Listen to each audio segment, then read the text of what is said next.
అన్నా మేము తమ్మలపల్లి కాన్స్టిట్యూన్సీ నుండి వచ్చాము. పెద్దటి దొరగాడు మనుషులు. రెండోది, ఈ గవర్నమెంటు ఇప్పుడు వచ్చిండే చంద్రబాబు గవర్నమెంటు క్వారీలు, భూములు, బుట్టర్లు ఇట్లాంటివి దెంగేసి పనులు చేసుకుందామని వచ్చినారు. అంతేగానే ప్రజలకు మేలు చేస్తామనేది ఏమీ లేదు. ప్రతి ఒక్కటి భూములు ఆక్రమించుకునేది. చూడండి, ఎన్నో దఫాలు పోయి కలెక్టర్ల గారికి ఇచ్చాము, కోర్టులో ఉన్నాయి. చూడండి అయ్యా, హై స్కూల్ పోతా ఉంది, క్వారీ ఆపండి, బోర్లు పోతూ ఉన్నాయి, క్వారీ ఆపండి అంటే నా భూమి ఆక్రమించుకొని ఏమన్నా మాట్లాడితే కేసులు పెడతాం, నువ్వు కానీ వస్తే కేసులు పెడతాం. ఏమనే మాత్రం మీరే చూడండి. హై స్కూల్ కూడా ఉండకూడదంట. వాళ్ళ ఆదాయాల కోసం పనిచేసే వాళ్ళే కానీ ఆదాయం ప్రజలు కావాలని, ప్రజలకు మేలు చేద్దామనేది ఏం లేదు. ఆయన ఎవరో వచ్చాడు మహానుభావుడు, ఏమన్నాడు తెలుసా?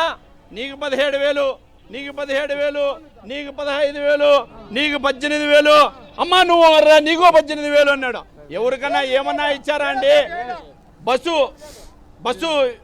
ఫ్రీ అన్నాడు, గ్యాస్ ఫ్రీ అన్నాడు. ఏమన్నా ఇచ్చాడా మహానుభావుడు? అబద్ధాలు చెప్పి మామకు ఎన్నిపోటు పొడిచి ముఖ్యమంత్రి అయిన ఘనత నారా చంద్రబాబు నాయుడు అని ఈ సభాముఖంగా చెప్తున్నా. ఎందుకంటే అయ్యా అందరినివా కాలువ అనేది మహానేత రాజశేఖర రెడ్డి గారు తెస్తే ఆ అందరినివా కాలువ నుండి నీళ్లు వస్తుంటే నీళ్లు వింకి బాగా ప్రజలందరికీ బోర్లు తనిముచ్చు. ఇప్పుడు అదే కాలువను నీళ్లు ఎత్తకపోవాలని సిమెంట్ అలికేసి 4 అడ్డేలు సిమెంట్ అలికేసి ఎక్కడ కానీ నీళ్లు ఇంకే పరిస్థితే లేదు. రాయలసీమ ఎండిపోతుంది, ఎడారి అయిపోయాడుగా ఉందండి. రాయలసీమ ఎడారి అయిపోయాడుగా ఉంది.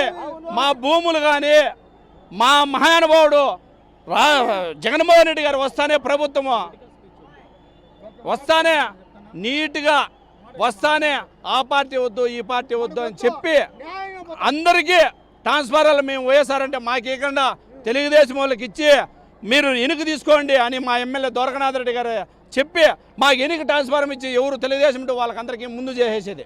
ఎవరన్నా కావచ్చు, మనకు వద్దు, రాజకీయం వద్దు, రంపులు వద్దు, ప్రజలంతా ఒకటే. ఆ పార్టీ లేదు ఈ పార్టీ లేదు, అందరూ ఐక్యతగా ఉండాలని